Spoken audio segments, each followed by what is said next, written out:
something in the way we believe in this one last all-time tag in the world's eye. Holy fast, holy fast.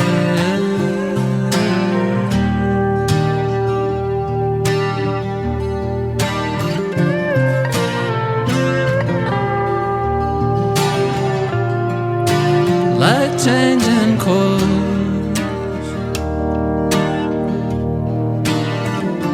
smoke rises to meet the upper half stars, and in the encore I did believe in this one last all-time tag, but in your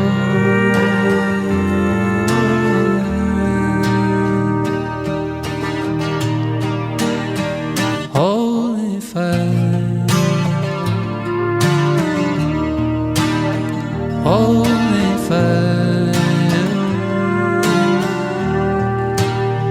holy fast.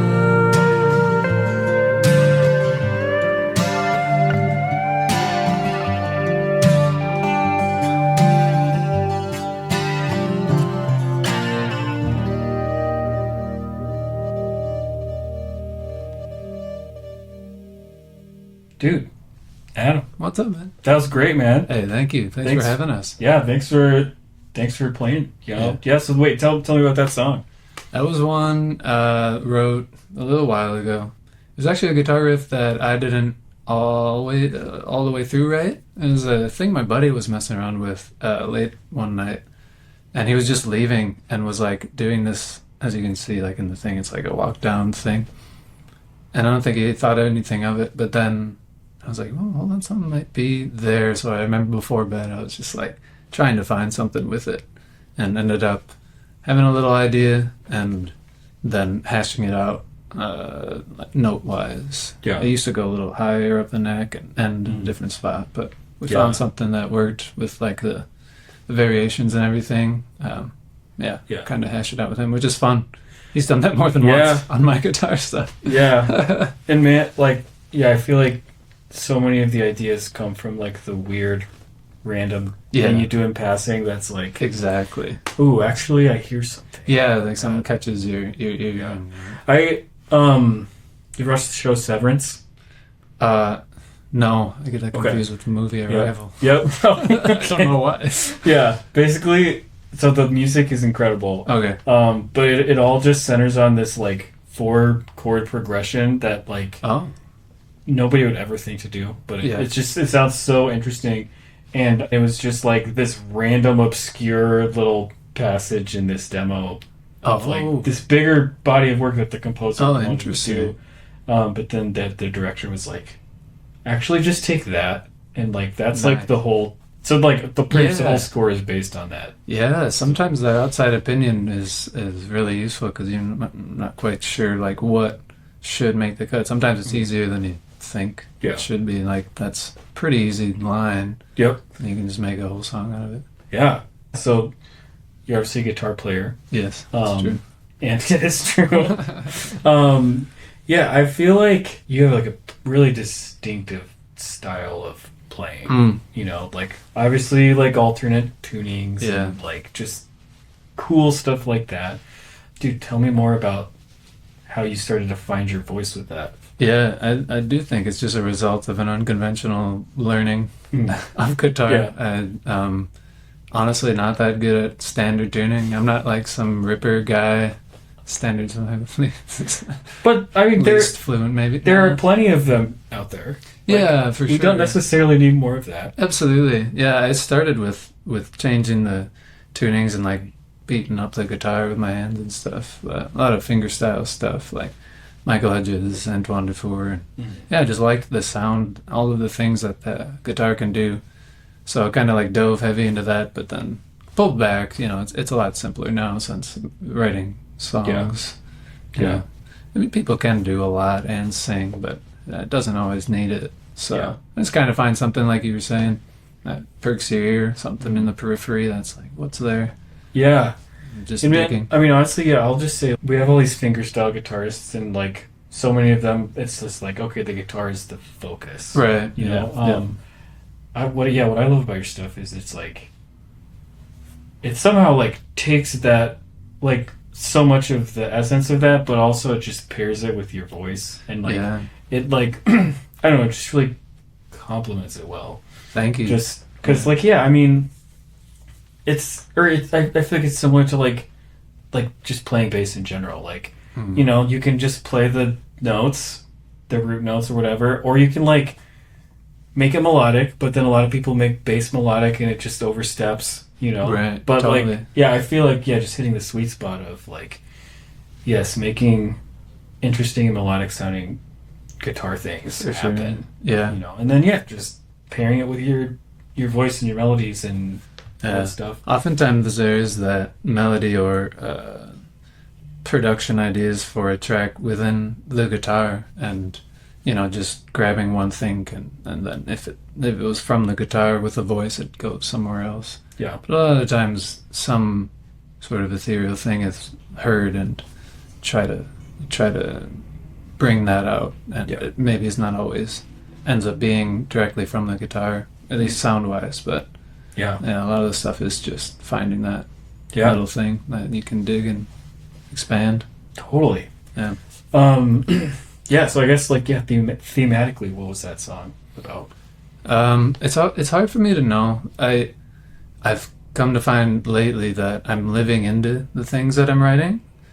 So I mean, I don't know how kind of weird that sounds, but often don't know what they're about until later. Oh, I get that. I get that. I think I am predicting the future. No, I love that. I feel like a lot of times, I don't know, like we think about songwriting. Like songwriting's such a big spectrum, and like I don't know, we have like country songs where it's like, oh, I know exactly what that's about. And sometimes I wish I did more literal things. I think sometimes I can touch on it. But I think with the words with this one is just maybe I'm observing something.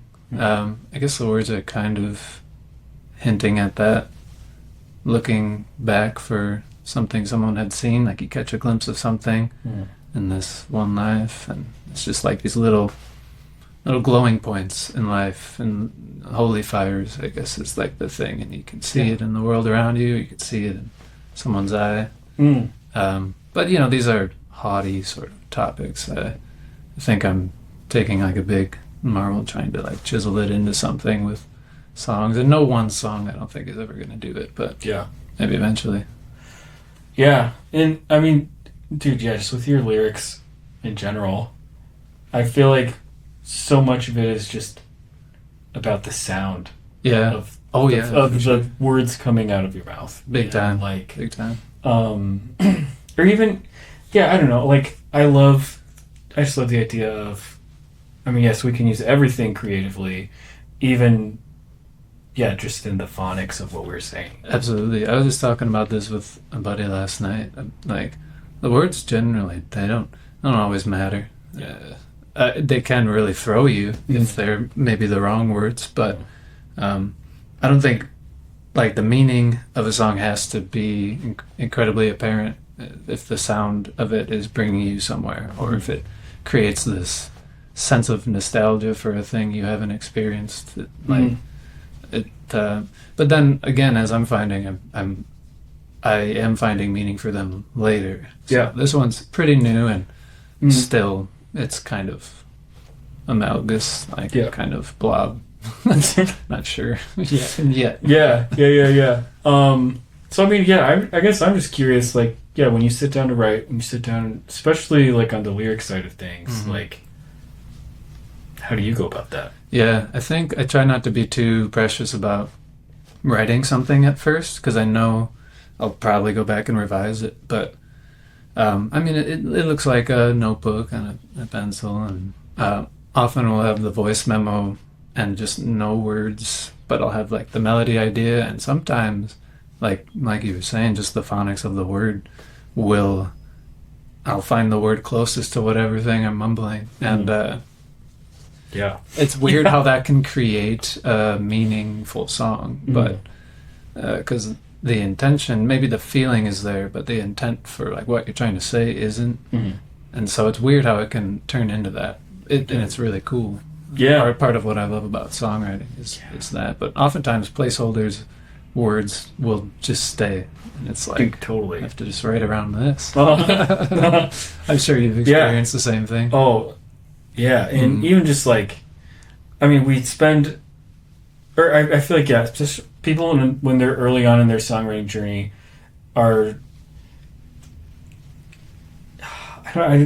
they're just like, okay, I'm gonna just not talk about this because I'm gonna end up shitting They're on kind of like early songwriters and songwriters. like have to do this thing. Yeah. Okay. Wanna So write yeah. a song about this. So people who are, and this is especially me early on in my songwriting journey, just like being so precious with everything, and for sure, so literal with everything. Yeah.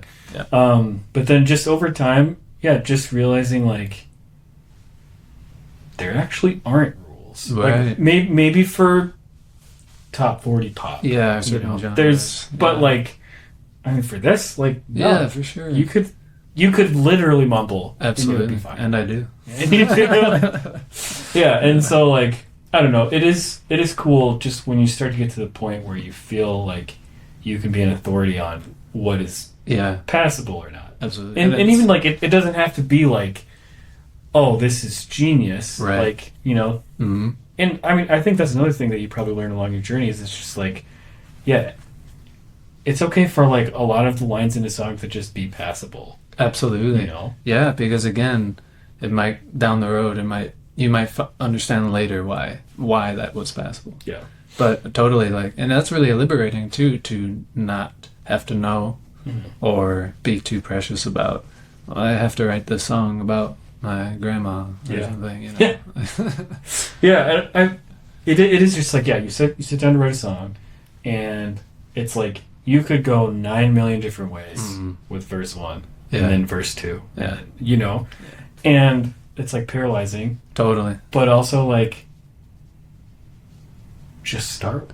Just for sure. Pick something, pick a direction. Yeah, and those constraints can be helpful. Some people, I'm sure, use constraints as like, this is what the song has to be about. But I don't think I generally employ those as much. I think my constraints might be the placeholder word that I can't get rid of. So then I write around that. You know what I mean? Like that. Or, dude, and tuning, I don't know. I don't think that I could sit down to write about a topic. Right. Like, I don't think so either. I definitely tried it back in the day, but write a song about my grandma. I don't know how to do that. I don't either. If it's like, write a song about this brick wall, then I could start doing that, and then I would find my way around to talk about my grandma. Right. You know, and that sort of metaphor, like, is awesome. I love it when a song is seemingly talking about one thing, and then you realize, wait, is that what they're talking about? That's cool. And I think that's like that turn I'm always trying to do with my stuff. So, I mean, being literal is great because it can actually become pretty wide. Yeah. Man. Well, dude, awesome. And so then, what's coming up for St. Anthony Man? I got a couple singles coming out. This is one. I'm sure it's already out. But there's another one, locked and loaded, and then I have a bunch of probably an EP in the works of stuff that is pretty wildly it's different sounding. Sweet. Which I'm excited by. You know, broadening the horizons is nice. It's great. And then so hopefully some shows and stuff. But you know how it is. You might play a show, you might not. And it might be fun, and it might not. Yeah, exactly. Definitely depends on where it is. Yeah.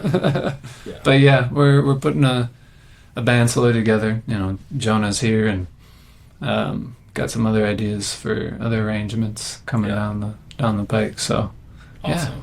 a lot on the horizon. Sweet. Well, dude, best of luck with everything. Thank you, man. Thank you for having me. I'll for sure. I mean, I'm always listening to the stuff you do. So, Yeah. dude, thanks. Thank you, man. Super good.